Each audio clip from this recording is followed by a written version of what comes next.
माजी मंत्री बच्चू कडू यांच्या कर्जमाफीसाठी सुरू असलेल्या उपोषणावरून जलसंपदा मंत्री राधाकृष्ण विखे पाटलांनी बच्चू कडूंना टोला लगावला आहे। कर्जमाफीचे आश्वासन ही जनतेला दिलेले आहे, ते आजच झाले पाहिजे असे काही नाही आणि त्यासाठी उपोषण हा मार्ग नाही, असे विधान जलसंपदा मंत्री राधाकृष्ण विखे पाटलांनी केले आहे। तसेच बच्चू कडू मंत्री होते, पण त्यांचा विधानसभा निवडणुकीत पराभव झालाय। कदाचित त्यांची शैली असेल, पण बच्चू कडूंनी उपोषण करायचे सोडून अधिक लोकाभिमुख काम करावे असा सल्लावजा खोचक टोला देखील मंत्री राधाकृष्ण विखे पाटलांनी बच्चू कडूंना लगावला आहे। तसेच शरद पवारांनी बच्चू कडूंना केलेल्या फोनवरून राधाकृष्ण विखे पाटलांनी शरद पवारांना टोला लगावला आहे। शरद पवारांना आता फोन करण्याशिवाय काही काम उरले नाही असा टोला देखील विखे पाटलांनी शरद पवारांना लगावला आहे। ते सांगलीमध्ये बोलत होते।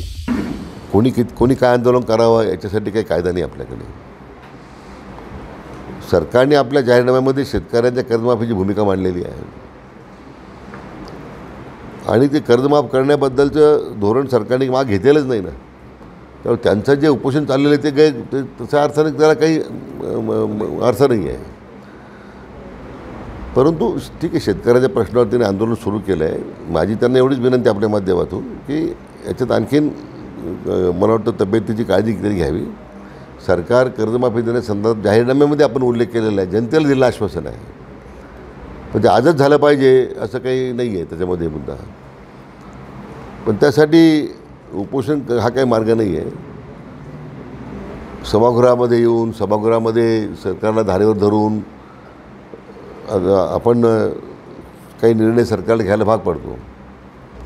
आणि लाडक्या बहिणीमध्ये असा अपप्रचार झाला की योजना बंद होणार, पैसे मिळणार नाही, सगळ्या लाडक्या बहिणींचा बुद्धिभेद करण्याचा प्रयत्न झाला। पण शेवटी लाडक्या बहिणींना कळलं की आपले शत्रू कोण आहेत। आपण आज 42 लाख शेतकऱ्यांचं वीज बिल माफ केलं आहे, मोफत वीज बिल दिलं आहे। असं काही नाही की आपण आश्वासन दिलं आणि आपण पाठीमागे वळलेलो आहे। मला वाटतं बच्चू कडू हे त्या सरकारमध्ये एक मंत्री म्हणून राहिलेले आहेत, आमदार राहिलेले आहेत। आज त्यांचा पराभव झाला विधानसभा निवडणुकीत, त्याचं त्यांनी शल्य असेल मला माहीत नाही।